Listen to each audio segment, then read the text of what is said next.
Bismillahirrahmanirrahim. Assalamualaikum warahmatullahi wabarakatuh. Waalaikumsalam. Alhamdulillahirabbil alamin. Allazi an'amana bi ni'matil iman wal islam.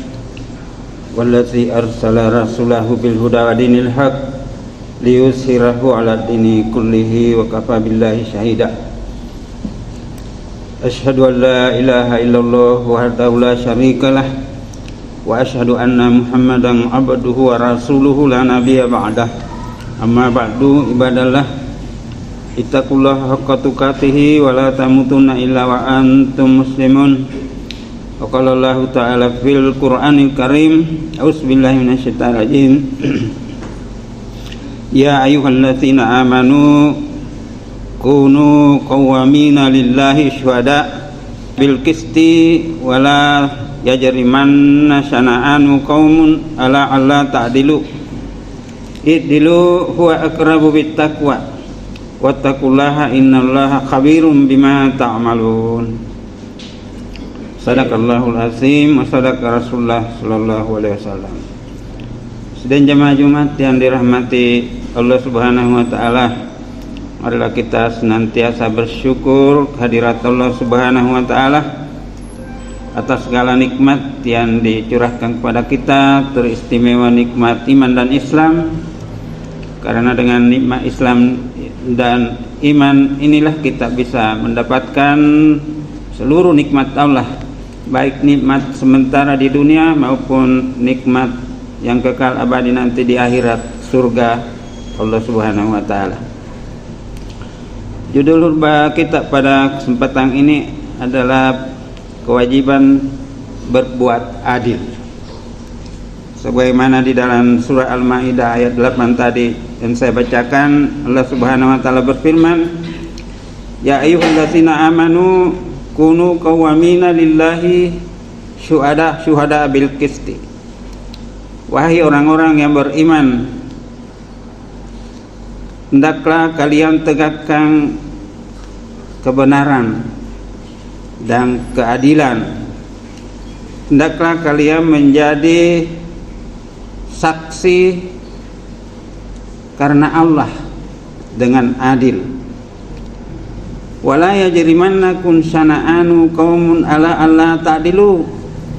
Dan janganlah karena kebencian menyebabkan kamu tidak berbuat adil kepada seseorang. I'dilu, berbuat adillah. I'dilu huwa aqrabu bit taqwa. Berbuat adillah karena adil itu sesungguhnya sangat dekat dengan takwa. Wattaqullah, dan bertakwalah kepada Allah. Innallaha khabirun bima ta'malun. Sesungguhnya Allah mengetahui dan menguasai apa saja yang kalian kerjakan. Jamaah dirahmati Allah Subhanahu wa taala, ayat ini dengan jelas memerintahkan kepada umat Islam untuk selalu berada di dalam jalan yang benar dan menegakkan keadilan. Dan juga secara khusus di dalam ayat ini menyebutkan, hendaklah kalian menjadi saksi karena Allah dengan adil. Ya. Jadi jangan terjadi sebaliknya. Sering kita dengarkan ada orang menjadi saksi palsu, saksi yang dibayar, dan sehingga juga dengan pengadilan memutuskan yang salah, atau yang salah dibenarkan dan yang benar disalahkan. Jamaah dirahmati Allah Subhanahu wa taala, dalam hadis Imam Bukhari dijelaskan bahwa fakullukum ra'in wa kullukum mas'ulun ar-ra'iyah. Setiap pemimpin, setiap kalian itu adalah pemimpin, dan setiap kalian akan dimintai pertanggungjawaban terhadap yang dipimpinnya. dalam hadis ini dijelaskan bahwa seorang pemimpin negara atau kepala negara dan seluruh bawahannya memimpin rakyat, ya. Jadi dari presiden, menteri, gubernur, bupati, kepala daerah, wali kota, camat, sampai ke RT RW, itu pemimpin negara. Memimpin rakyat akan dimintai, akan ditanya nanti kepemimpinannya, bagaimana memimpin rakyatnya. Di antaranya apakah berbuat adil, apakah dengan menegakkan hukum. Dalam hadis ini sangat dianjurkan bahwa seorang pemimpin negara hendaklah berbuat adil terhadap rakyatnya, dan demikian juga setiap kepala rumah tangga adalah pemimpin di dalam rumah tangganya. Jadi kira-kira semua kita ini, ya, dan akan dimintai pertanggungjawaban atas kepemimpinan kita di dalam rumah tangga. Dan bahkan juga seorang istri atau setiap istri adalah pemimpin dalam rumah tangga suaminya dan memimpin anak-anaknya, dan juga nanti akan dimintai pertanggungjawabannya. Bahkan sampai kepada seorang budak atau pembantu rumah tangga memimpin, menjaga harta tuannya, dan juga akan dimintai pertanggungjawaban nanti di hadapan Allah Subhanahu wa taala. Ini yang menjadi kadang-kadang kita dengarkan menjadi problem di dalam negeri kita, di dalam negara kita, tentang penegakan hukum dan keadilan. Oleh sebab itu, mari kita untuk senantiasa menyadari bahwa segala kepemimpinan kita ini, perbuatan kita akan dimintai pertanggungjawabannya di hadapan Allah Subhanahu wa taala. Ini biasa akibat karena pemimpin tidak menegakkan hukum dan keadilan. Jamaah, dalam kepemimpinan Rasulullah di Madinah itu beliau memimpin bukan saja umat Islam, tapi banyak orang Yahudi dan Nasrani, dan juga beragama Yahudi dan Nasrani, ada Majusi dan sebagainya. Tapi Rasulullah memimpin dengan adil semuanya. Karena itu ada yang namanya Piagam Madinah. Piagam Madinah itu seperti undang-undang negara, seperti undang-undang dasar kita. Undang-undang dasar kita sebenarnya sudah sangat bagus, tapi tidak ditegakkan, banyak dilanggar.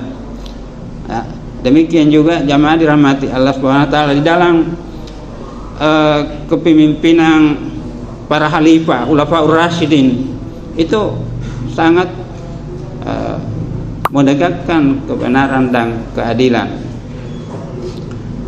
Ketika Umar bin Khattab menjadi khalifah, dia utus Amr bin As menjadi gubernur di Mesir. Dan Amr bin As suatu ketika dia ingin memperluas bangunan masjid, dan di samping masjid itu ada seorang kakek Yahudi, ya, yang punya gubuk rewat, ya. Oleh Amr bin As itu meminta supaya Yahudi itu menyerahkan tanahnya dan gubuknya dengan dibayar atau diganti dengan bayaran yang layak ataupun yang mahal. Tapi si kakek Yahudi itu tetap menolak, karena dia mengatakan bahwa ini satu-satunya warisan kenangan saya, tempat saya. Jadi tidak disingkan kepada Gubernur Amr. Tapi karena Gubernur Amr merasa berkuasa, dia tetap dia ambil tanah orang Yahudi itu dan membongkar gubuknya. Lalu kemudian si kakek Yahudi ini ya merasa teraniaya, Karena itu dia ingin melapor kepada khalifah. Khalifah itu sama dengan presiden, ya. Jadi karena itu dia melakukan perjalanan ke Madinah untuk melapor kepada Khalifah Umar bin Khattab. Dan dia membayangkan bahwa dia akan masuk ke istana yang megah, yang mewah, melapor kepada khalifah, ya. Jamaah, sampai di Madinah ternyata ditemukan Umar bin Khattab istirahat di bawah pohon kurma dan tidak ada istananya, ya. Oleh si kakek Yahudi melapor tentang bahwa tanahnya dirampas oleh gubernur Amr bin As. Karena itu dia menuntut keadilan, ya. Wahai khalifah, berikan keadilan pada saya, ya. Oleh Khalifah Umar memerintahkan kepada kakek Yahudi itu untuk mengambil sepotong tulang. Heran, ya, kakek Yahudi, kenapa saya disuruh ambil sepotong tulang padahal saya melapor ini, ya, untuk ditegakkan keadilan, ya. Lalu kemudian setelah diambil tulang diberikan kepada Umar bin Khattab, lalu kemudian Umar mengambil sepotong tulang itu dan dia ambil pedangnya, lalu dicoret dengan ujung pedang satu garis lurus dan satu garis melintang, ya. Lalu kemudian disuruh ini, bawalah ini pulang, sepotong tulang ini kasihkan kepada Amr. Dibawalah pulang oleh orang Yahudi itu. Ketika diserahkan tulang itu kepada Amr bin As, dia menggigil dan bukanya pucat pasi. Lalu kemudian dia memerintahkan untuk membongkar bangunan masjid yang baru saja dibangun dan membangunkan kembali gubuk orang Yahudi itu. Orang Yahudi itu heran, ada apa sebenarnya dengan tulang ini? Ya, kenapa bisa seperti itu? Dibongkar kembali bangunan masjid. Oleh Amr bin As menjelaskan bahwa sepotong tulang ini merupakan yang dikirim oleh khalifah, merupakan isyarat bahwa kamu nanti akan menjadi tulang belulang yang busuk seperti ini. Dan garis yang tegak lurus itu memerintahkan supaya saya menegakkan kebenaran, menegakkan keadilan. Dan garis yang melintang itu isyarat kalau saya tidak menegakkan keadilan, maka saya akan dipenggal, disembelih, ya.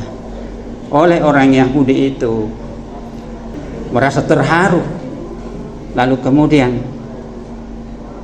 berpikir, begitu ajaran Islam yang mulia, ya, memerintahkan keadilan, lalu dia menyerahkan tanahnya dan gubuknya, ya, dan dia masuk Islam. Jamaah dirahmati oleh Allah Subhanahu wa taala. Memang banyak kejadian bahwa ketika Nabi itu dulu dan para khalifah berbuat sesuatu yang baik, maka banyak orang yang kemudian bersyahadat. Jamaah dirahmati Allah Subhanahu wa taala.